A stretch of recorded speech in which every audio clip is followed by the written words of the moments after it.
In the run-up to Christmas we find our to-do lists bloated with added chores, present shopping, card writing, preparing to travel or receive guests.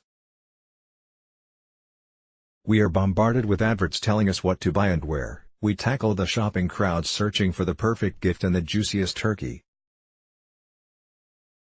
Our energy and purses are pulled in all directions while we limp on at work waiting for the holiday to arrive. Beat the stress of shopping.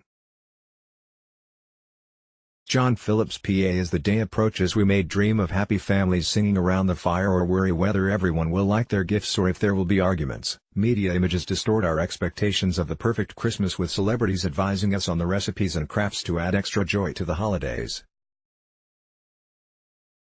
And then there's the ghost of Christmas past. Maybe we are feeling that Christmases are not as good as they used to be, or maybe we are dreading a repeat of an earlier disastrous year.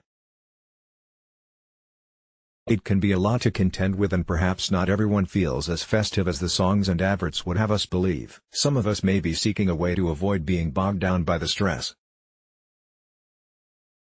We could try a single ticket to that Caribbean island, or perhaps embrace the spirit of Scrooge and say bah humbug as we lock ourselves out from the world. If these options seem a little extreme, an alternative is to take inspiration from the teachings of mindfulness.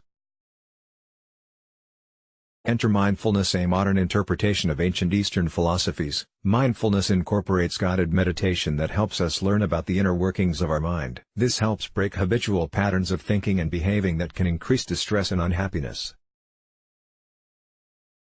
Meditation practices that focus on monitoring the activity of the mind or cultivating compassion are familiar in both historical Eastern traditions and modern mindfulness interventions. The way in which mindfulness meditation is different is the way in which it has been packaged.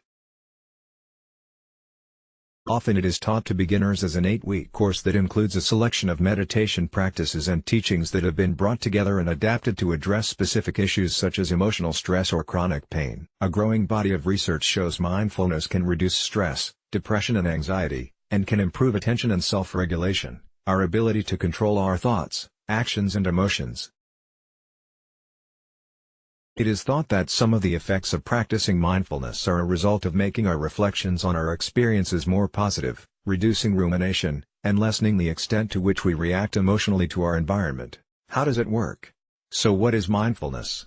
A common practice is to sit quietly for several minutes, placing the attention of the mind on the flow of your breath, perhaps focusing on the movement of breath in your nose, throat, chest or belly, or counting the breaths, starting from 1 each time you lose count.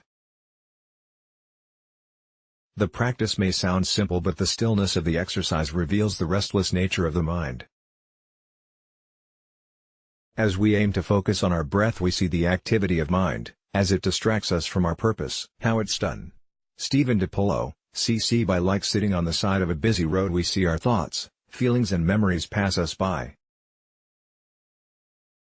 It doesn't take long before one or more of the passing cars pulls us out of our seat and away from the breath entirely, and we find ourselves trying to control the traffic, stopping the thoughts we don't like or clinging on to the ones we do. This is the natural way for our minds to behave, and they do this most of the time. The result is that we are often not present in what we are doing right now in this moment. Our minds can wander as we carry out our daily activities. As we approach Christmas, we may be thinking about all the shopping we need to do while we are drinking a cup of tea. We may also be thinking about sitting drinking a cup of tea, while we are doing the Christmas shopping. And regardless of whether these fantasies are pleasant or unpleasant, research has found that all mind wandering has a negative effect on our mood. This may be because our wonderful daydreams make our real lives seem like a disappointment, and our unpleasant thoughts prevent us from taking pleasure in the small delights of life. Christmas presents. Let the traffic pass you by. Teddy Reist, CC. By NCSA. During the festive season you may notice thoughts, feelings or memories interrupting you. These thoughts may be subtle and fleeting, but sufficient to take the edge off your Christmas cheer. When you notice what is happening in your mind, acknowledge it, don't criticize, be kind, and return your attention to writing your Christmas cards, wrapping your gifts, or standing in a queue of shoppers. Pay more attention to where you are and what you are doing, even if your mind tries to offer distractions and alternative realities that appear to be more pleasant than your real experience. So from the time you wake up on this Christmas morning, Take time to notice the little things, the smells, textures and tastes of Christmas.